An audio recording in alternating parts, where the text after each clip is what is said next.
Hey, this is Eric from Catching Light. Hey, this is Hemp. Hey, this is Glenn. Hi, I'm Steve-O.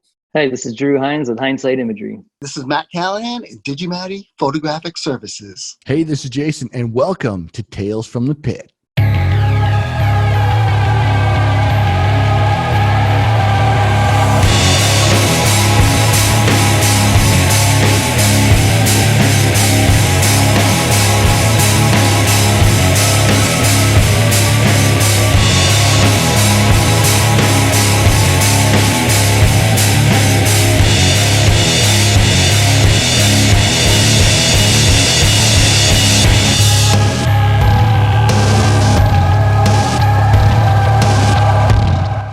Welcome to Tales from the Pit, the show that puts you behind the scenes with some of New Hampshire's best concert photographers. On tonight's episode, you'll learn just how these guys got their start in this amazing and exciting industry. Up first, we're going to go over to Steve-O out of Guilford, New Hampshire. Thanks, man. I appreciate that. I got started. I was shooting a local band that was kind of up and coming by the name of Eric Grant Band, and they had a big following, and among the people who were kind of following them around were the folks that at the time owned the venue. And I was doing all of Eric's photography, and we had some successes. They had a CD, and my photography was on their CD release. I did a lot of their live stuff, so everything that Eric was creating some noise on social media, and my photography was out along with that. I got a call one afternoon from the owners asking me if I wanted to take that position, because the other photographer that they had, which was, I learned later on, my friend Matt, had taken the summer off to get married. We'll get into his section here in a little bit, but that's my story of how I was able to get into that gig. I remember they specifically, hey, do you want this job? And I had to think about it for about a second and go, yeah. So I had to move some stuff around with day jobs in order to take that job, but it's been a lot of fun. Like I said, it'll be 10 years coming up here in the next season, and I'm looking forward to many more. I love doing concert photography. I love working with these knuckleheads. It's a lot of fun. Up next, we've got Drew Hines with Hindsight Imagery to tell you how he got his start into photography. Thanks, Eric. So I remember my first memory with a camera was on a vacation to Disney World when I was like 7 or 8 years old. It was just this little 35 millimeter thing, but I still had the photo book around here. And like I said, the technical and combined with the artistic aspect of photography really drew me to photography. And I ended up going back to school for graphic design and visual arts and earned my bachelor's degree in 2016. And I also play percussion in a band, in a bluegrass kind of folky jam band. So that kind of draws me towards the music side, the visual side of music. So I just started taking pictures of friends and different bands that are local. I'm kind of building up a small portfolio that I could send a band that I actually listened to. So I sent them some of my photos, and they gave me a photo pass. And then from then I was hooked, and I just started building up the portfolio. And from my understanding, you can only really make, a lot of concert photographers only really do it for, kind of a pass. You get in, and then just for the passion of it, they give you a free ticket, you take the photos, you kick the photos down, you write, you get some exposure, because it's hard to make money in this industry, but we're fortunate enough where we're paid by the hour to go and take photos of bands and the crowd and the atmosphere. So it's just being able to build up that portfolio and kind of getting your foot in the door at a venue that has house photographers is kind of the way to do it. The way I got my foot in the door is I interviewed for a marketing position, and I showed them my portfolio. That was my kind of my strength is my photography. And unfortunately, I didn't get fortunately, I didn't get the marketing position, but they offered me a photography position, and I've been there since. So that's my story. Hey, thanks a lot, Drew, for the story. Right now, let's go ahead and check in with Matt Callahan, who's one of the more seasoned concert photographers in the group.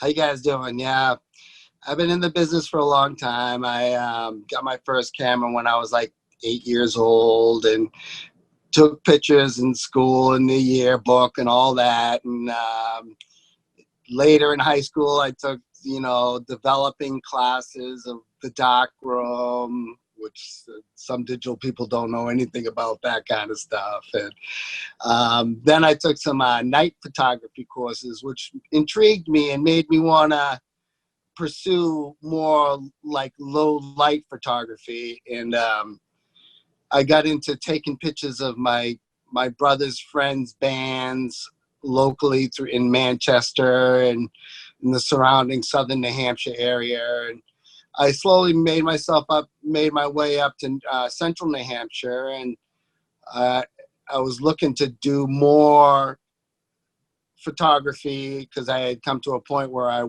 wanted to pursue that more. So I was talking to some people over the summer, and they were looking for a photographer at Meadowbrook because the last one had kind of had enough of that sort of photography. So I took the opportunity to get into the business again, and I really enjoyed it and met some great co-workers and talented photographers, and we have a good old time, take a lot of pictures, and have a good time.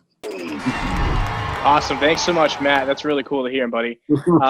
Right now, let's go ahead and swap over to one of my good buddies, Glenn, with a last name that no one can ever pronounce, Glenn FRITZSCHE. Or I know I butchered that, buddy. Why don't you go ahead and tell us how you got your start into photography? Okay, the last name is FRITZSCHE. Yeah, that's a tough one, Eric. I understand that. My experience came really quickly about 6 years ago. I was attending a Buddy Guy concert, and with him was Quinn Sullivan. If you ever get a chance to see that kid, he is a phenomenal blues player. So as I was standing around, looking around the venue, I don't think I've ever been there before, I noticed a gentleman with a camera, and I could tell he worked there, and it happened to be Steve-O. So I introduced myself, and we got talking for a few minutes. He gave me his business card. From there, I said, well, I'll give it a shot. Why not? What do you get to lose? And all they could say is no. So I called him up. Wasn't much of an interview. It's like, you want the job? Okay, you're in. The next season came by really quick. And I have to say, I was pretty nervous entering that kind of venue with a lot of people, a lot of fans. Never interacting with that many people before, but it's a lot of fun. The experience with the tailgaters and the experience with the Midway people, and even the people that work there are really good people. So yeah, and then the show came, and I learned a lot real quick there because, like Drew said earlier, things happen quick, and you don't have a whole lot of time to get the killer shot. So, like I said, I learned a lot from these guys. These guys are great guys. They're good friends. We have a lot of fun up there. And I hope to continue to do this for as long as my legs will let me to climb those hills up there in the parking lot. And that's about it for me. So I'll pass this on to somebody else. Eric, you want to take it away from here? Sure. Thanks, Glenn. Hey, guys. Eric here. A little bit about how I got into photography. It goes back really to my childhood. I remember getting a video camera and then using my grandfather's handheld film camera and just taking pictures of everything I could possibly get into the frame. And then going into high school, they had a photography class, and I signed up for that. And I just remember, skipping lunch periods, and then the end of the day, the extra periods where you could do homework and stuff like that. All that time was spent developing film in the darkroom, a skill that I wish was I could still draw upon right now. It's been so long, but I do remember that quite vividly. And then I put photography down for a little bit. I went to college, and I actually pursued theater lighting design. So I was a master electrician and lighting designer for a lot of shows. And after that, it kind of a light went off in a way, and I finally put the connection between lighting and photography and how the two are so intertwined. And really from there, I've kind of hit the ground running, and just try to do photography as many aspects as I can.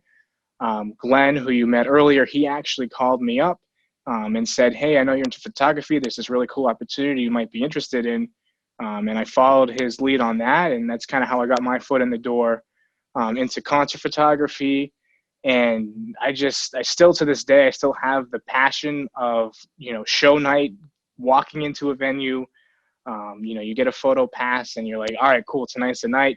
And just being fascinated by the show, the atmosphere, the energy, the entire experience. And that's kind of a tidbit of how I got into it. Right now, we're going to go over to Jason LEVASSEUR out of Portland, Maine, to tell us how he got his start into photography. Thank you, Eric. So yeah, I'm a musician first, and I ironically took photography in high school and failed miserably. I mean, it was my lowest grade course out of all my courses in high school, and I was like, well, this ain't for me. Fast forward several years later, I'm a musician, and I would be playing a show with another band. And once we were done opening up for that band, I'd put my guitar away and pull my camera out, and I'd start taking photos. And it kind of gave me a sort of sideways into concert photography, whereas now I already had access to the shows, but most people weren't allowed to bring their cameras. I already had my cameras tucked away in my guitar gear. So I was able to kind of sort of sneak around that process and start doing photography for actual concerts that way. And it sort of clicked. And the more I was doing concerts, the more I was getting sort of a following or whatever online. I was getting more access to other people. And I posted some shots I did at the venue we all worked together at. And I posted some photos that I took on my little handheld camera that I had. And I got a like from the venue, and I messaged the venue saying, hey, if you guys need a photographer, I'd be more than interested. And sure enough, they reached out to me. We had an interview, and I joined up with these guys. And I am the newest person amongst the group, so they took me under the wing, showed me a lot of stuff. And I gotta tell you, it was very scary, very intimidating coming into this group of guys who have all this experience, and they have all this knowledge and great gear and a wide variety of things. And I came in, and I can't say how great these guys are to work with. It's an extremely entertaining group to be around, and I'm just happy to be a part of the team now. All right, guys, our next photographer is older than Father Time himself, Mr. Eric Hemphill. Yeah, I'm not that old. Yeah, I am. Yeah, I got into photography back in high school. I was talked into taking a photography class my junior year, and had nothing else to do, and got hooked on it ever since. And like Eric, I was in the dark room every day, free period, whenever. Hundreds of photos. I've got stacks and stacks of photos downstairs in slides, if you remember those. I used to teach an Outward Bound course, and so I got into landscape photography that way, but then mainly just watching people rock climb and stuff like that. So I'd even rock climb with my camera on back then. But I just kept flowing for that. And a few years later, when I went into college, I kind of gave up photography for a little while, but then somebody gave me my first point and shoot digital camera, and then I was hooked again. I carried that thing around with me, and I probably got 50,000 pictures just from that one. I never stopped. Yeah, right there, Glenn. Thank you. And then I started after a while, doing sports photography, basically following my kids around. My daughter did gymnastics, so I was the team photographer for a while, and got my first T5i, and kept going from there. And then kept upgrading, and got hooked on that, and started doing weddings and senior portraits. And then one day I was on Facebook for the venue, and so they were talking about hiring, and I saw something. I asked them, hey, you looking for photographers? And they said, yeah, come on down. So like Steve-O said, the interview was like, hey, you want the job? It's like, no brainer. Yeah, I'm there. So got in there, and I was definitely felt like I was out of my league when I first walked in. Steve was there my first day and basically said, go over there and start shooting. So, but it was fun, and I've been hooked ever since. It's just the excitement of it. All the people that work there are just great. It's an energy when you get up there and the bands come out that's just fun. And like everyone says, you've got to move fast if you want to get a good shot. And you're constantly moving, fighting the crowd, fighting people in the pit, fighting security because they want you out of the pit. But yeah, I wouldn't trade it for the world right now. I wish we could get back to it this year, but a few more months, maybe we will be.